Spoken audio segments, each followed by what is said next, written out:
Penguin Random House Audio presents Robert B. Parker's The Devil Wins by Farrel Coleman. Read for you by James Naughton. Chapter 1. Jesse Stone no longer felt adrift. No longer a man caught between two coasts. He had finally left his days as an L.A. homicide detective behind him, if not his private shame at how his life there had gone to hell. He was chief of police in Paradise, Mass. This was his town now. Yet there were still some things about the East Coast and the Atlantic he had never gotten used to, and wasn't sure he ever would. Nor'easters, for one. He found their brooding slate-gray clouds and roiling tides a little unnerving. These late fall or winter storms seemed to blow up out of spite, raking across whole swaths of New England or the mid-Atlantic, leaving nothing but pain in their wake.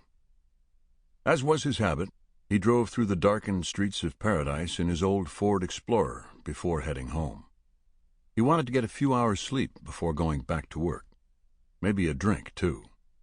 The storm wasn't supposed to make landfall until about midnight, but the winds were bending trees back against their will, sleet already pelting his windshield. Jesse shook his head thinking about that. About how storms in the east warned you they were coming. About how they told you when they were coming, and then kicked your ass. It was different out west.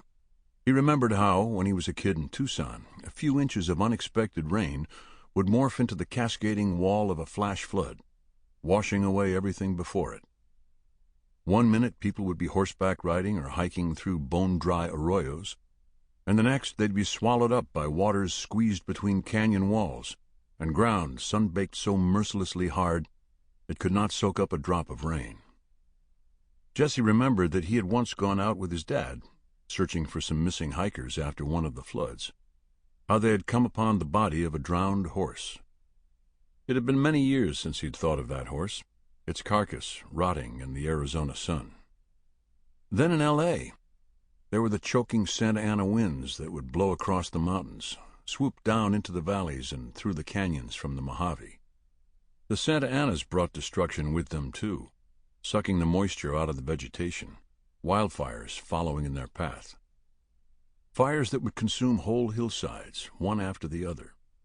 Sometimes the winds blew so strongly through the canyons that they howled. His ex-partner used to say it was Satan whistling while he worked. At the moment, Jesse felt about as far away from those Santa Anas as a man could get, but he thought he could still hear Satan's whistling in the winds that buffeted his SUV. There weren't many cars on the road, but a few brave or stupid souls dared the weather. Jesse knew most of the vehicles. Robbie Wilson, the fire chief, was out in his red Jeep looking for trouble. Jesse didn't have much patience for men like Wilson, guys who liked being big fish in tiny ponds. Little men with big chips on both shoulders. Men with something to prove, always on the prowl for a chance to prove it. Jesse could never figure out what it was Robbie Wilson had to prove. He also hated that Wilson refused to call him by his first name, always calling him Chief or Chief Stone. Alicio Dragao, one of the few commercial fishermen who still sailed out of Paradise, was coming from the docks in his ancient F-150. That damn pickup was nearly all rust. The thing was like an old married couple who stayed together more out of habit than anything else. No doubt Alicio had been securing his boat, the Dragao Reina, in anticipation of the storm. Jesse gave the fisherman a wave in passing. Dragao, a gruff Portuguese SOB, couldn't be bothered to return the gesture. Par for the course, Jesse thought. Par for the course. Bill Marchand was out in front of his insurance brokerage on Nantucket Street, wrestling the wind for control of a storm shutter. Jesse pulled over to lend him a hand. Bill and Jesse were friendly, if not exactly friends. Jesse didn't have friends, not the way other people had friends. But Marchand sponsored the police softball team and was generous with local charities. In all the years Jesse had served as chief, there hadn't been many town selectmen who'd earned his respect. Most selectmen had proved themselves craven and spineless, rarely backing Jesse or the department in tough situations. Bill Marchand was the exception. He was a thoughtful man who had usually based his support not on the direction of the political currents, but on the facts before him. "Let me get that for you," Jesse said, pinning the shutter to the wall. "Thanks, Jesse. It's going to be a bad one, this nor'easter. You've been through enough of these, you can smell it on the wind." "One is enough of these." Jesse used his free hand to lift up the fleece-lined collar of his jacket against the sleet. The wind was gusting more intensely. "Ready for the shutter?" Jesse asked. "I've got the latch ready." Jesse forced the shutter closed, Marchand helping the last foot or two. When the shutter was in place, the insurance broker latched it closed. "I hope the damn thing holds. I've had to replace these shutters twice," Marchand said, raising his voice above the wind. "I'm sure your insurance will cover it." "You're a funny man, Jesse Stone." "Thanks again," Marchand said, offering Jesse his gloved right hand. "It's going to be a bad one, all right. I'll be busy for weeks after this. We'll have to call adjusters in from all over the states. You watch yourself out there." But it was Jesse's job to watch out for everyone else. He waited for Marchand to get into his massive Infiniti SUV and drive off before pulling away himself. As Jesse was about to turn for home, he caught sight of another vehicle he recognized. It was John Milner's beat-up Chevy van. Milner was a career criminal, a petty thief who'd been in and out of Commonwealth correctional facilities during Jesse's tenure as chief. Milner was from the Swamp, southwest area of Paradise, the only rough part of town. But even the Swamp was changing. It was turning into a hipper, more ethnically diverse part of Paradise.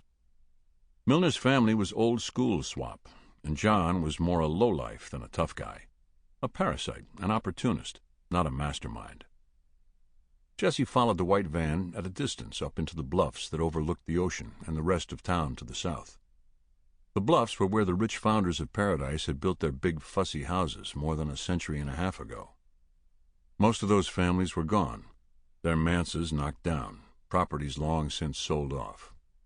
A few, like the Salter place, remained as summer homes. Many had fallen into disrepair. Milner's van pulled off the road by a darkened behemoth of a house, the old Rutherford place.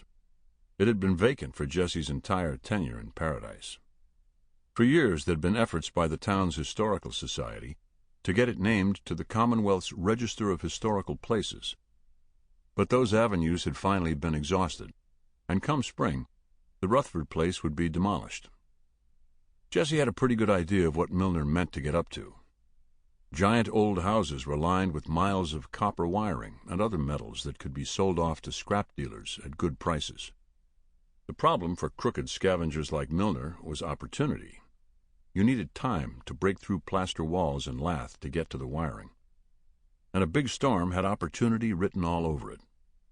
Emergency situations stretched the cops thin, especially small-town forces like the Paradise PD.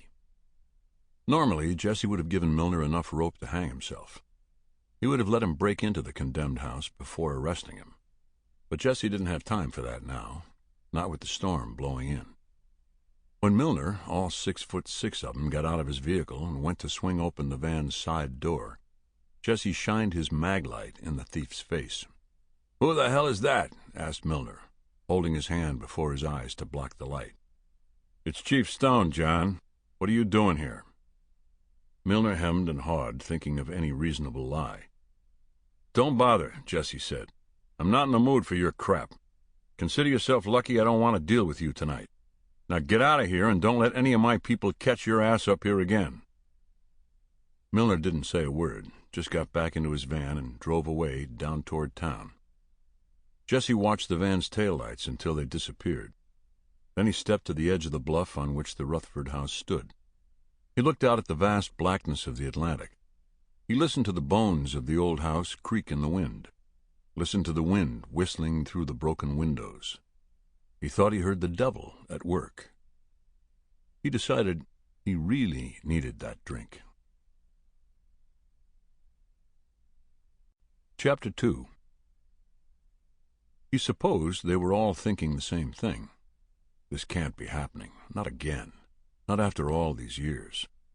But it was happening. Only this time they weren't a bunch of kids with too much Southern comfort and tie stick in them. That first time, it was some innocent fun gone sideways. Sample complete. Ready to continue?